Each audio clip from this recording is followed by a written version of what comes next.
certitude que l'élection est au Salema. Bon, peut-être qu'il y a un secret. Il y a vraiment des signaux où il y a une conférence de presse au Landa qui lobby.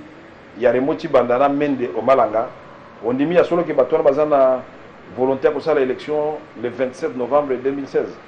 Il y a un lobby date phare pour la Bichozali le 20 septembre 2016. Mettons banda pression banda Sikoyo ti le 20 septembre 2016. Pourquoi? Parce qu'il y a une date constitutionnelle, il y a convocation, il y a scrutin présidentiel. Mais yo, okome la paiement. Tokutani bandeko oyangai ndenge na ebisa kibino ke 2016 kozala mbula ya masolo mususu. Qu'est-ce qui se passe entre Vital Kamerhe na Moïse Katumbi? Est-ce que babebani pona nini Vital Kamerhe aleka kite akenda kite na Moïse Katumbi pa Etienne Tshisekedi bokolanda yango bandeko oyangai? Jean Bertrand Ewanga, Claudel Lubaya bazobi misa parti na bango pona babima na INC ba se détacher na Vital Kamerhe tote bokolanda yango bandeko oyangai? Makambo Brazzaville Kamerhe alobaki nini? Est-ce que Vital Kamerhe zakiko bazokutana na Joseph Kabila na kuzu tote bamasolo tokobeta bandeko oyangai? Parce que soki biso tosalite banani baosala ndenge na ebisaka bino comme toujours. Mais moni bandeko ya PPRD na ba drapeau kota ba Delvo ba sali marche pour soutenir dialogue. Mais mutune zake tangu bina boko sala ba marche, est-ce que opposition peut ba ko sala ya bango? Tombo kangwe tikali kabo e komika ya bino moko. Masolo bandeko nanga to mituna wana place ba vandi ba kolia ligne. Mais tolobi to kobeta nde ba masolo parce que moyen ya kobanga moninga pe ezate. Na lingi bolanda, qu'est-ce qui s'est passé? Ah toyoki tantôt Tshisekedi bakutani na Moïse. Ana Kinshasa balobi o eza mise au point pona korekenke nani force ba force wana bako bengeza nini force vive autour ya Etienne Tshisekedi ndena tuna kiboy na lobby. Il ne faut pas que na eu des pese bo distraire akabatu siko Tshisekedi azali ko luka pe force na kacha majorité po bino bolobi que Moïse Katumbi aza candidat ya majorité. Bruno Mavungu seje ndemdo alobaki. Mais est-ce que muto majorité en candidat majorité keko kuta na Tshisekedi pona basala nini? C'est que Tshisekedi pèse na copie à majorité. Double langage tokobi misabino. Bolanda entretien na biso Vital Kamerhe. Mbote mwana mboka Vital Kamerhe. Mbote ndeko légère na sepeli pe komono le sous mikolo belé. Merci, bon retour. Merci. Vital Kamerhe motakaliza en Afrique du Sud. Babecho mon colonie. Na habité mbamso na ndoto. Webi président Jacques Chirac on a lingaki mingi ya ba français. Abanda koloba que soki mikolo mibale leki batangi kombo na été na presse na opinion na mabeto na malamo banda ko pese souci l'accès qui leader na bandi ko diminuer baningo ba motakalizaki ngai na esprit ou bien na molimo bango mo ba ko pese bino preuve puisque nga na yo lobi ba motakalizanga lo na tongo donc nga na zaka na jet te na zaka na avion te na komi ndenge nini nga na yo biso yo tozali awa lobi na zalaki awa eloko moko te kobanga pe eloko wana te pe bandeko ya Afrique du Sud de ba diaspora ya Afrique du Sud ba bien malamu mokenga na bango tozaka na problème te na kena Afrique du Sud de union sonne na lingi tozali na fédéral na biso na Afrique du Sud mama Esther docteur Esther na équipe na mobimba baza ko sala musala et puis babili eza ko monana et puis ezali pour la conscientiser ba jeune na biso o sensibiliser ba congolais nyonso que mbalo totika buzoba bitumba biso il faut to bousculer pouvoir pour tozwa maponomi na date oyekomami na constitution distraction to boy puisque résolution zaki rédigé na France pe avant a doit pe pour kende ndeko représentant spécial la secrétaire général ya Nations Unies Mamane ayambaki ngai ayambaki pe bato ya majorité ayambaki bato ebele alobi toki kosala bolamu ya bakongolais te sans que bakongolais bango baloba eloko nini toki nga nalobaka na epolele mikolo tozobunda mpe toza kolela makambo ezoleka na Nord Kivu entre Bautu na Banande ngai baninga basalinga confiance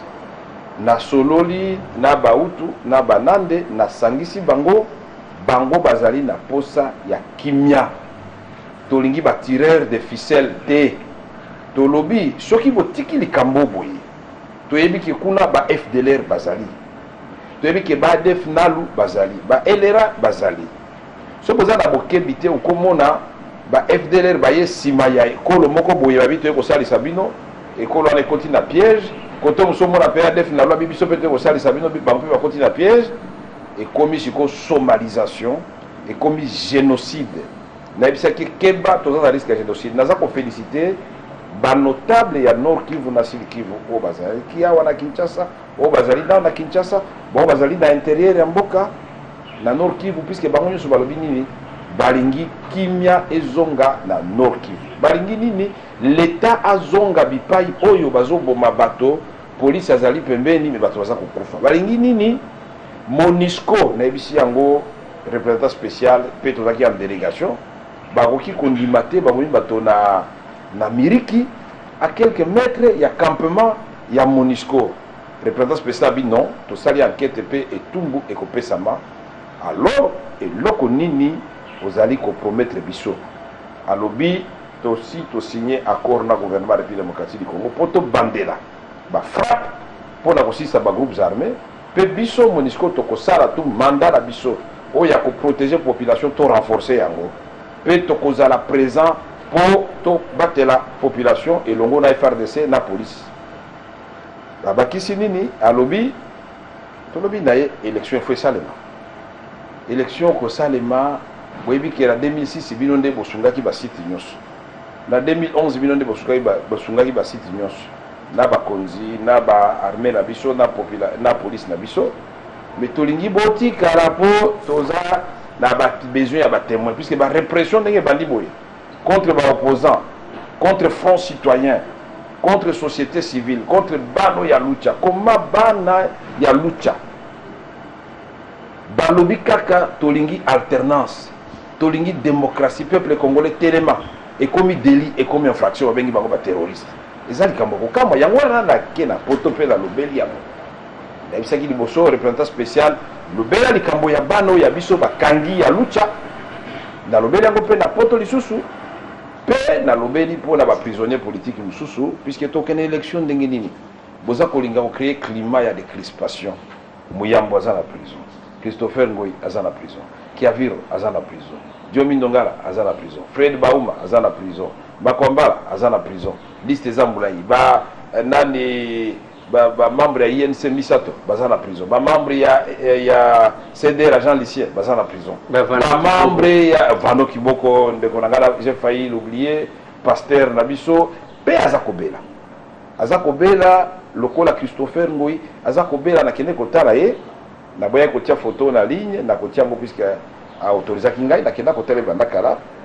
aza kobela penda sérieusement Christopher Ngoi aza kobela pe toza kosenga lisusu awa naza kotala penda sikoyo président Kabila Imoko eloko yo babengi bolingo epai ya moninga etalaka opposition te etalaka majorité te ya opposition na baninga nyonso to telemelaki yango G7 a telemelaki résolution yango pe tolobi merci na conseil de sécurité lokola gouvernement bazala kotelengana elakisi ke peuple a gagné puisque soki ezalaka résolution ya complicité pour bazwa glissement pour basala résolution basala révision ya constitution balinga basaluer MONUSCO ekomaka elo moko ya kokamwisa soki baza na posa communauté internationale bono boya brigade spéciale ye na landi point de presse bango moko baza komikumisa brigade spéciale ye ezali initiative ya mutu moko te ya MONUSCO te ezali biso moko mais baza kobosana ke brigade spéciale ezali brigade batie na kati ya MONUSCO eloko ezokamwisa ngai wana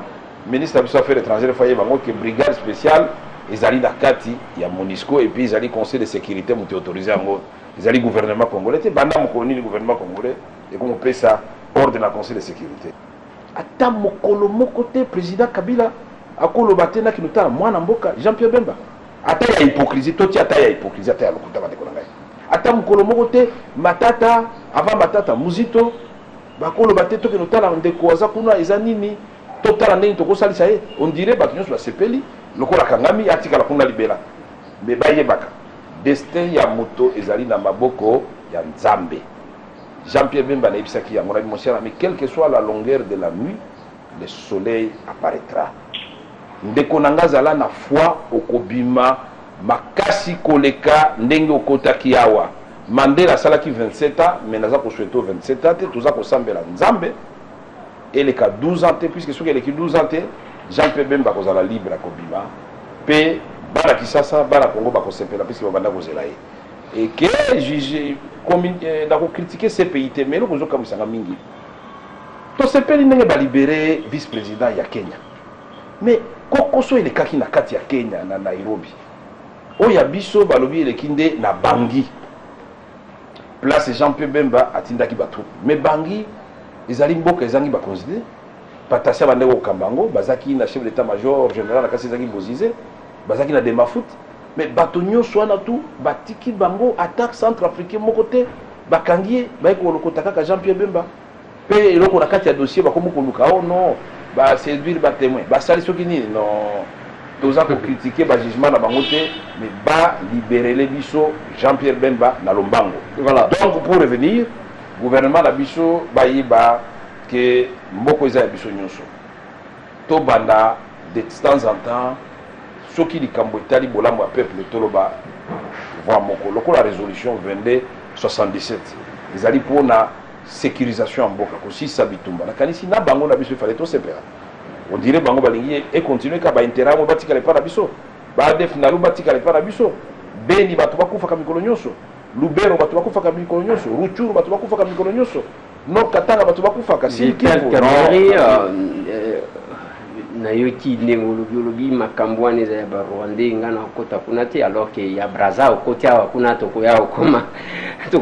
kuna mais Vital Kamerhe tango zoloba bandeko ya opposition bandeko à pouvoir bayeba nazo senga na président Kabila je lui adresse les messages mais balobi yozokutana na Joseph Kabila après il décoré beaucoup tani déjà 3 fois et puis aux négocier les lozo bondela kamwa na mai zongi sanga ce que l'ingina kota dialogue vraiment garantir ngaina za la premier ministre et donc ba contact donc il dégouré après 3 fois de rencontres avec Joseph Kabila lelo ao avion moko na Kodjo makamwa dialogue to solo là est-ce que vous êtes sûr que na roleka premier ministre nde yango wana ba conseil wana ko pesa etango bozo kutana kana oui que il faut tokola tous un peu culture politique na kati ya mboko yo ngala saka makambo na molielité position na ngai président Kabila ayi bien na lobakango pe na koloberango susu awa na caméra na yo position na ngai ezali position ya INC ezali position ya dynamique ya opposition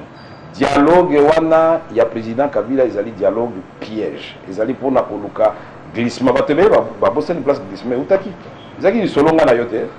glissement wana il faut que nous causons c'est la moto pour la glissement ou t'inquiète pas et vous t'inquiète pas dans les lots comment le bango mokili mobimba na boké ba na glissement et bien on ba prolongation nga ba glissement to boyi pe glissement ngai na lobby na président Kabila et lo konyo so zakana bandeli pe zalaka na suka au saleli mboka 15 ans loba merci na Nzambe toza 75 millions de Congolais ngai na eu chance ya kokamba mboko yo 3 mandats balobi après il décoré beaucoup tani 3 fois na Joseph Kabila tokutanité beaucoup tanité kokutana pe ezali mabete so tokutana ba kotia caméra tokutana pe soki na bimi na koloba na moni président Kabila na ABC président o ezali malamu mpona yo respecter constitution. OK yami bali Vital Kamerhe awa boyena Kodjo ensemble bosi boyokani oko participer na dialogue Union africaine poni déjà Kodjo de manière officielle oko ta dialogue to oko tate de kona ngobi kinga na za na avion privé te na futa kanangai Air France réservation nangai esalemaki banda kala kende kaka na Air France okende ko vérifier aux journalistes d'investigation te date nangai yebanaki na koti na avion mutu asuka naza ko doubler ka fauteuil boyena ah mon petit frère Natola boyo na reconnaissant qui est mingi te puisque autaki na hôpital na pesi mbote atoninga pona ni okimaki ngai na bina kimaki yote ezali politique to revaki option biso dynamique et opposition biso INC to koyamba yote puisque oye na mokanda ya Union africaine oyo ezali ko soutenir ba position ya président Kabila, c'est-à-dire la chef coutumier bazala banani po baya ko beta maboko ke ale Kabila tikala libela te wana te o est-ce que mbaroto komona na bité ngam to na décida kate tozala parti na biso Union pour la nation congolaise tozali na plateforme na biso dynamique opposition donc ngana kodio to sololi makambo ya dialogue te tokutani pete ezali de quoi ba passager na kati avion ko to pesi mutu nyonso mbote mais tokutana lisanga bonganga na kati avion yepe nanga na yeto pesi ko jombo te ingo laksani ke lisanga bonganga bango ko jompe bayokani et puis lisanga bonganga za proche ya dialogue bango baza pour les dialogue on est allé et ça tout na bao baza contre les dialogues na lobby nazo pesa yo ba témoin o ba ko kipe ko confirmer ezo lokola zemi ezo ka 9 mois ibotami te soki nandimaki dialogue ko yebana ti menga na ngina pesa opposition na clair dialogue wala ezali dialogue piège hyper ya démocratie congolaise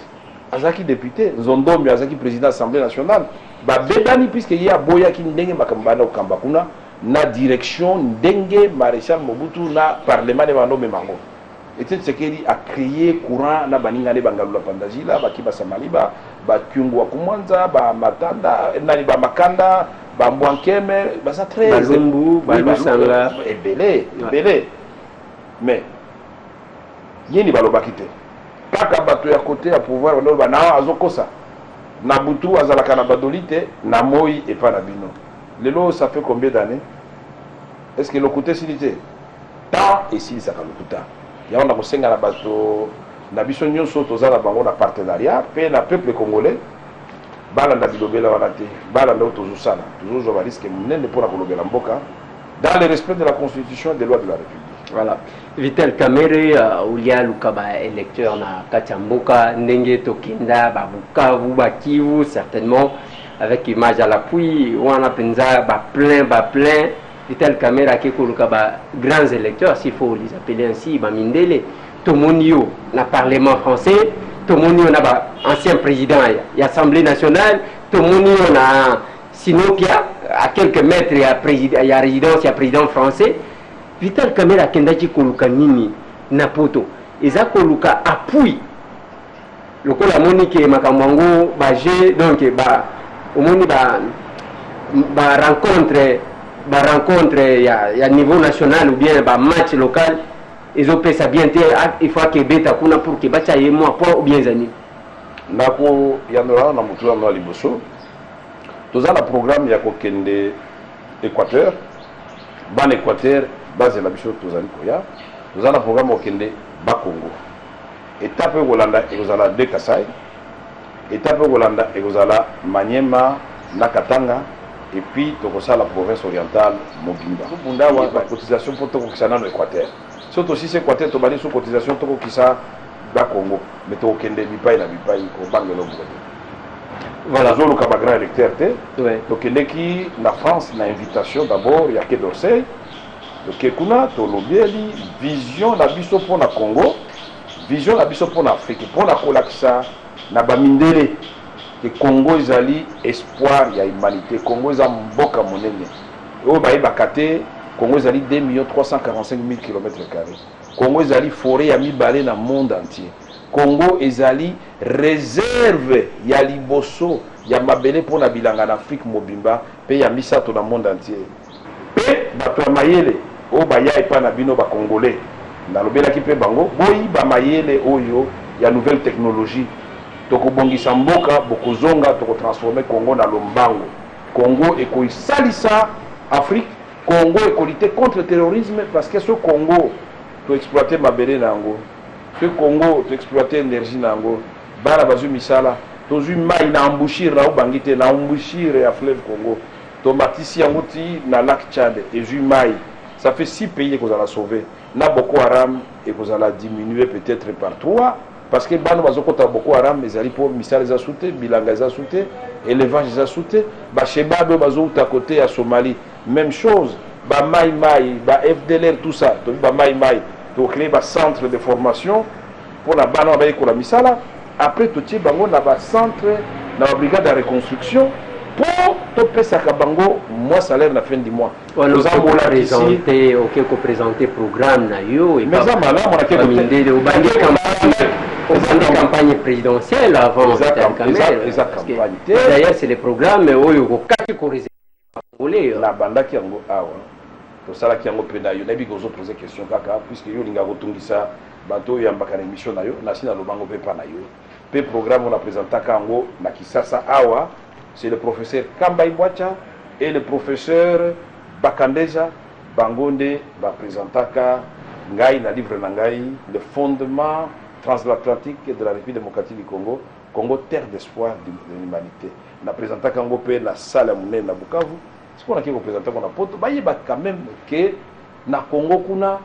moi mitu ezo sala. Onde kuna tozo kende siko OK ko présenter projet to ko sala bu. Tango zoloba au moins nazaki attentif hein au lobby tokosala au lobby qui te que nakosala bout tokosala c'est-à-dire ozo miser sur l'ensemble ya bateau boko bundana bango tokosala après ko présenter pa bamindele tokosala Vital Kamerhe aleki na télévision pompe G7 kuna bino makamuna bino wana ndenge zela nanu te ngana zotu na yo ko bongisa soki na BBC alors G7 il faut se ressaisir makamuna bino wana ote bon batuna d'abord Vital Kamerhe boni relation na yo na Moïse Katumbi Nikolo ezali malamu ngana Moïse Katumbi tokutani deux fois la photo eza secret tokutana Moïse Katumbi deux fois la photo pe tobebanité aibisaki ngai bien que na minute yo G7 bazala conclave na bina ye ekobila kanenge nini habite ngai nazo sala pe avocat ngaza kamta malamu abingai so baponi ngai na koloba te na kozana longtemps à réfléchir pour tout le candidat commun ngai pe position na ngai ngona nabi c'est trop tôt mais tant que j'ai cette ekobwakamo est-ce que ngana mi adressa que l'urgence c'est d'obtenir les calendriers pour les élections qui doivent se faire dans les délais constitutionnels et pour cela nous devons respecter notre pacte que nous avions signé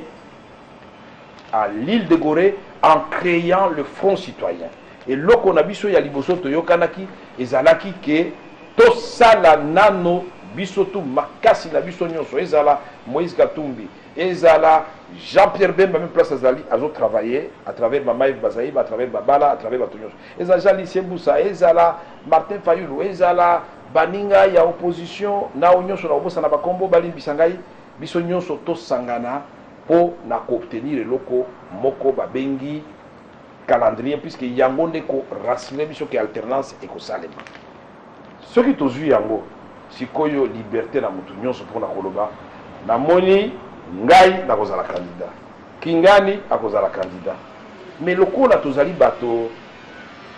ya mayele tokuta la autorité faute ezali kaka moko nani kati na biso akovanda na fauteuil wana on a lobaki na baninga G7 va se ressaisir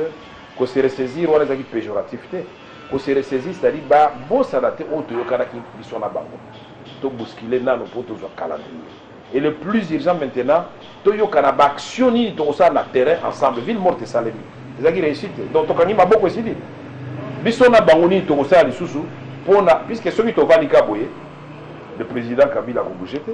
pouvoir ko bougete faut to lukato yokana nini to ça lisusu peuple za ko zela biso te auto na biso be Kamerhe bosi bosala ki mesikoyo nini tozo zela te mais Vital Kamerhe il ne faut pas na lingité que parce que okomona Bruno Mavungu atelemia alobi mo biso ben j'ai cet asia poni candidat na ye candidat na ya majorité alobi majorité babimisi candidat na bango candidat majorité eza Moïse Katumbi comme ça biso peut tozo bongama to bimisa ya biso lobi to moni Moïse Katumbi na Tshisekedi kona on n'a pas compris qu'est-ce qui se passe mais ceux qui baponi tout le monde qui Martin Fayulu parce qu'il y a un congrès batunaye balobi yo candidat na biso le jour où G7 va présenter les 30 va présenter candidature ya Moïse Katumbi le soir nous avons suivi sur la chaîne Jean Bertrand et Wanga CG ya UNC alors oui baponi biso tozana et biso candidat Vital Kamerhe où est le problème ceux qui ambitieux se manifester en attendant que ce n'est pas une façon ya que la majorité, que vous n'êtes pas prêt pour les élections, quand même que vous êtes prêt pour les élections. Mabeza wapi? Mabeza te, Lolanda Jean Bertrand Wangamalam te, Abakisaki, Tokosala Congrès, candidat Nabiso Kozala Vital Kamerhe. Na PC merci. Tokosala Congrès. Mais Congrès, il y a INC, Toshi Tolobaki, Basi Babandi ko préparer yango, mais toko fixer date en fonction, il y a date, il y a élection. Tolingi kotia Chari, Liboso Bangombete. Tolingi ko Kabola, Nyama, Onan Tobomite. Bino boke chasse, Bobandi ko Kabola Nyama na Bobomite. Magambo uchi koloba na France 24 ndi yangwana. Na Africa 24 TV5 monde. TV5 plutôt. Mais ça conseil, ça conseil, dans ça conseil, baninga nyonso bazo kanisa ke pouvoir basi balembi, basi non, balembi na nute bazana makasi. To bunda, to mobiliser peuple. Puisque soto bani makambo keba elezer. Soto bani makambo ya candidature sikoyo. Et l'accinine, c'est que toza la certitude que l'élection est au Salema. Bon peut-être qu'il y a la secret. Yo moni vraiment ba signo o une conférence de presse Holanda ki lobby ya remoti bandana mende o malanga. On dit mi ya solo ke batwana bazana volontaire pour ça l'élection le 27 novembre 2016. Il y a un lobby date phare pour la bicho ezali le 20 septembre 2016. Mettons banda pression banda sikoyo ti le 20 septembre 2016. Pourquoi? Parce qu'il y a une date constitutionnelle, il y a convocation, il y a scrutin présidentiel. Tout y a seni devant ma responsabilité. Ils ont dit que les moyens, non, non, non, non. Ils ont convoqué Nano, M. Nanga. Et l'autre a moyen, à table, Boza Nangote, Tokotambo, la peuple congolais, Mokomo, Tiandambo, Yakotia, P. États-Unis, Basiba Lobaki, France, Lobaki, Union Européenne, Lobaki, Nations Unies, Lobaki, pour la Kimia, le monde entier, Congo, Zamboka, Monel. Sobino, Boza, Bakokite, Bisoto, Kopes. Alors, le problème est il y a un monde de lobby. Pour Nangai, na moni ke Nangambo kuna, ya bandeko ya pouvoir. Bakomina no prêté ya kondima maponomi et salema. Ye président Seni apesa kibiso programme ya enrôlement. Alors bien que ça la 16 mois, c'est-à-dire à partir du 11 février au compter 16 mois d'Otokomi na mois d'août 2017. Mais à Sukiwana, mais ce qu'il y a l'obaki après enrôlement, après ça qui y a date d'élection, bah tout le monde distrait. Pourquoi l'obaki était bon? Aussi ça, en août 2017, élection au Salema par exemple, en octobre 2017.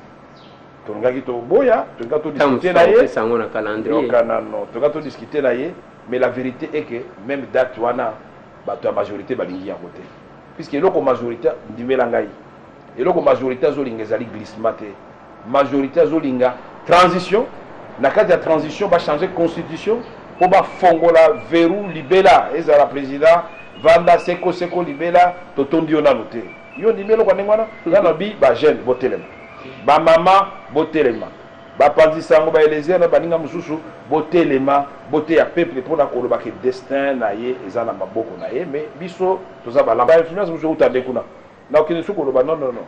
bino bokeba kuna ekobeba parce que peuple a dit souté Kabila a chasali musala na ye malamu to pesi toli papa le 19 décembre mandesi le 20 décembre pesa loboko na oyo mokitali na yo to mona image to mona ki na Tanzanie est-ce que ezali mabe image to mona ki na Ghana ezali mabe image to tu ko mona na Benin ezali mabe image to mona ki makisana wa ezali mabe image oyo malheureusement Blaise Compaoré c'est kendeki mais Kaboré comme président ezali mabe nakanisi bandeko na ngai kolongwa pouvoir ezali wate na ebisio président assemblée nationale à Pamba sokoki mutu passe pesaka je m'imagine président de la république il faut pas limiter mandat puis sur l'exi 10 ans le bas ozo sala musala te mais ozo sala musala okobela. Voilà, Vital Kamerhe, beaucoup Tanina Moïse, 2 fois na poto, mais les grands absents na rendez-vous n'avaient pas été Tshisekedi. Tu vas dire que le Munda, Baloubi, Vital Kamerhe a dribblé. A dribblé Bango parce que ils apprennent parce que l'ingati kokendete, c'est parce que ba invité dioté ou c'est parce que message va faire ça qui et comme là qui en retard. Qu'est-ce qui s'est passé dans la rencontre? D'abord Ngana Zaki invité par le président Etienne Tshisekedi, ni Félix, ni Bruno Mavungu, ni Bruno Tshibala, ni Mutumoko, ni Augustin Kabuya, ni Mutumoko IDP Salbaki, président INC président na biso asengeli na yo soki balobaka nanga direct nanga na kende moto ayebisi ngai ke photo kende komona président Etienne Tshisekedi ezali Moïse Katumbi ndatu yo tokende komona epona nini ntango expliquer ngai na bino ngai mon frère nazali d'abord naza kobouger nazokendela pays africain moko et puis jour oyo boponi ngai nazali na prestation na ngai na assemblée nationale ya France et puis la veille nayebisi bango polele ngai nabombaka te nalobi nalingi te bobanda kozela ngai nakozala te mpona nini 1 INC bayebi ke na ye na poto ezalaki kaka tokutana na yo mpe nalobelaki bango avant nakende ke tokokutana na yo batuni nga bakestion ebele boke kuna mpo na candidature commune mpona nini nabi te naki kokutana na ndeko Moïse Katumbi po totala ndenge nini tokosangisa makasi na biso mpona kobousculer pouvoir po tozwa calendrier électoral INC abi feu vert bureau politique ya INC réunion esalemaki contre ante ezali baninga oyo nazwaki na telefone ya dynamique opposition nesi yango nakei nakokutana na Moïse Katumbi na réunion mpe ya opposition so baninga baza sincère nalobaka ngo nazokende poto nakokutana na Moïse Katumbi mais nakei te kodiscuter makambo ya candidature alors je dois rester constant avec moi-même et puis nayebisaki ndeko nakanisi tokozela moke lokola nano ebandi te nano kutu bobandi discussion te nga nayoki na RTVS 1 Bruno Mavungu déjà alobi ke yo ozali candidat ya majorité présidentielle siko ngai pe soki naye kosangana lisusu toki kuna tokoyeba candidat mibale ya majorité présidentielle alors que ce n'est pas vrai keba na eloko oyo ndeko baimage mosusu ekobaluka okanisi ekopesa makasi ekobalukela biso to respecter moto Etienne Tshisekedi mais nakanisi lokola ye moko mpe amesana kosala yango soki président alingi ayamba biso Etienne Tshisekedi toboyi yango te apesi biso feuille de route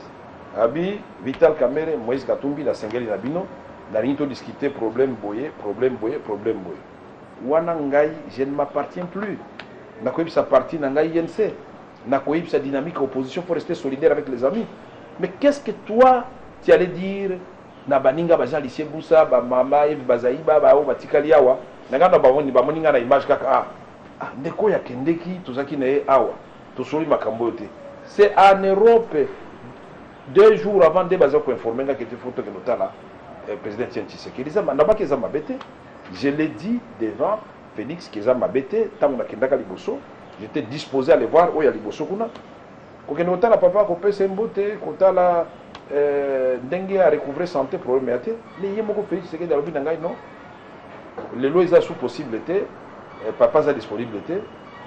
nabi nga pe nazo voyager lobi na voyager wana ezali voyage avant dernier voici on a kosi Félix akoloba ngo oya mibale soki evekisaki président Etienne Tshisekedi alimbisa ngai mais ezali te mpo na ye nde nasalaki yango ezali mpo na korespecte baprincipe oyo ya ngai ezali mpo nano nayoka te ke ye ainvite ngai mais naza contre te ndeko Moïse Katumbi bakutani na président Etienne Tshisekedi eza malamu puisque faut tosangana te na encourager ezali malamu mais mutu na mutu aza na liberté na ye doso nga na poni kosala eloko nga nazomona mpe malamu tant tokosangisa malamu ya kote na nga na malamu ya kote na ye tokomi mikolo te mpe tokomi mwa cercle monene mais nakondima te ke nga soki nasali choix baninga basarroger droit ya kobanda kokritike ngai naza leader à part entière telemi koloba no Kamerhe osali bweno ebele kutu baconteste baélection ya Brazzaville ministre arepondaki ngai alobaki eloko te avandi nye nga kutu nalobi makambo ya élection yango te nalobi kaka bokeba boboma bato te ebimisi problème non kobanga eloko wana te président Sassou azali grand frère na ngai tozalaka nde na barelation malamu mais relation ya grand frère na petit frère ça ne me donne pas le droit ya cautionner makambo na moni mabe na koyebisa grand frère awa ezali mabe awa ezali malamu soki yo moni yango mabe Vital Kamerhe promettre kosala tourner na Équateur na Jean-Bertrand Ewanga oyo asalaki wina na prison mais toyoki ke Jean-Bertrand Ewanga Claudel Lubaya position na bango na UNC après Bitakwira c'est leur tour maintenant toyoki même que ils auraient déjà Claudel Lubaya ça déjà na parti politique na ye wana ezaka ba manipulation pe tokokoya nango te Jean-Bertrand Wanga en absence n'a présidé des réunions il y a secrétariat exécutif national contre l'IP Salemi tant on a commis ba image ezali ba PSOP yango Jean-Bertrand Wanga ayeko yambanga na aéroport Claudel Lubaya qui n'est mission à Zongi à Salélinga rapport mais Moutalingia qui m'a néona mais Claudel Lubaya ça qui Moussara Kassa Occidental abimi député puis abimi député Moussou deux députés Lubaya na Martin Tenda on les alliés fief na biso après président Tien Tshisekedi les alliés biso na Kassa Occidental tozali malamu o bazo kanzeke to kabwana baza kolekisa tango na bango pamba zo pe micro na yo kende pa Lubaya kende pa ya Jean-Bertrand Wanga bo solo na bango mais INC tokotika constant na ba position na biso Jean-Bertrand Wanga sali 8 ans ya opposition, une année à prison. Si on a kolba na longwe, pour kende. Azamuti ya conviction. Voilà, tozana suka yozo bananga ki to komi na suka on lobi ce qui troisième fois. Moi le basuka Vital Kamerhe mais on lobela opesa bisonan est-il possible que élection nan le gouvernement bazali ko se plaindre makambu ya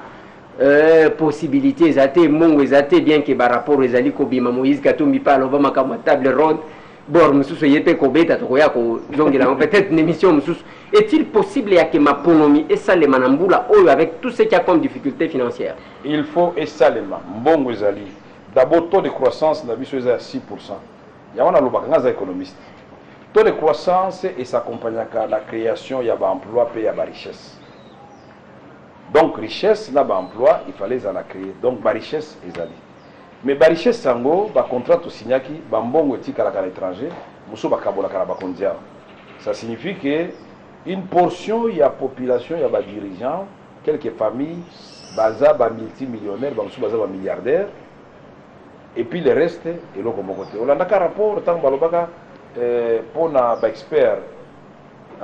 ya Katanga ba minéraux ya Katanga finalement ils ont profité na ba Katangete pour na mbongo yango et kenda ka wapi mais gouvernement vandi nye parlement vandi nye le lot papier bimi na yebi koza ko banga pisi ba kebisa kibino ke o mutakolobela ba ko kangaye me di président Hollande tango Panama papers bimi à instruire à le procureur général na Lombango enquête sur ba français nyonso batangami na kati enquête la si ezali ba allégation ezali présomption ya innocence ezali te ke bakangio mais yawe pa na biso ata enquête te premier ministre canadien a sali conférence de presse avant-hier a pesi mbongo 50 millions de dollars na procureur général abi tolingi koyeba non seulement ba canadien batangami na kati na bato bikolo mususu puisque pas la personne non grata puisque ezali crime contre humanité donc peuple congolais pe azali na droit ya koyeba pona nini bato balingi to mo ba opérateur économique ya Congo mususu batangami na kati faut yeba raté to ki 12 députés basala ki motion pour na eloko Congo toujours soutenir motion ba député wana et que leti na suka mais ngana ko sukisa pona koloba boye mbongo ezali volonté des alliés puisque en 2011 taba changer constitution na lombango après 7 mois élection salemi na mbongo ya République démocratique du Congo puisque baïbaki déjà que to tricher problème des alliés mais au bazo ça la tête pour baïbi que masolo ils ont des côtés à peuple a kopona bango li susute ndeko banga basana ngo basali sibiso ba candidature ya ba député provinciaux botuna kangote pour nani to futi ba mbongo belé INC $105 000 américains ba parti musu ba MSR ba ba pesi ba mbongo belé mbongo ne ki ba pesa ki date est-ce que biso to ba ko une élection pourquoi l'élection Salema quitté d'après toi merci Bate Kuba na lobi moya sukate oui mais moya sukate pesa kiyo balembe to so na te oui ezali débat télévisé oui yo lobaki pona kosukisa mbala mine mbala mitano ngana lobaki pona kosukisa mbala moko sikona ngina sukisa solo pona kosukisa solo na ngina loba boye na baninga ya dynamique opposition na baninga ya G7 tolongwa na distraction union na biso tosalaki na cadre ya front citoyen avec société civile nde bombe atomique na biso tobi ressaisir ennemi aza kati na biso te adversaire aza kati na biso te so to continuer ka boye kuna ba kosepela makasi ya wana lobi trêve totika biloko wana tozongela combat ya kopesa peuple congolais calendrier électoral na sukisi wana pe na pesi bana mboka nyonso mbote à tout moment soko lingi nazali soki biso totuni te nani akotunela bino soki biso tosali te nani akosala comme toujours omoni ebele bakota na compromission nde yango ozomona mutu ndeko Eliezer tozoyoka yo te yo mpe ochange bakote nalobi bovanda ti tobundela bino ntango boliaka boyebaka biso biro ya tokomi wapi boyebaka yango kaka soki eyindeli bino ti soki baboyi kofuta wana boye na mur de lamentation totiela bino yango pembeni ya grand marché combien de sacs ekweya tosalaka yango par vocation avec engagement et détermination soki ezalaka biloko wana ya bilobela mbele totika plus de 3000 journalistes na Kinshasa combien nde bazobundela mboka na sincérité po tokoki kotandana awa moko biso tosalaka biloko ya mativité yango nalobaka na bandeko oyo batindelaka ngai ya ner awa ya renseignement koya koluka information na biro nalobi boetala bokoenregistre mpe eloko te oyo nalobaka na télévision yango nalobaka na telefone yango nalobaka soki tokutani na nzela face moko eza mituna totuni tokoluka mpe bandeko mosusu mais loko nakoloba mingi eza ya que il ne faut pas Claudel Lubaya na CG va surprendre mais yo okomela pema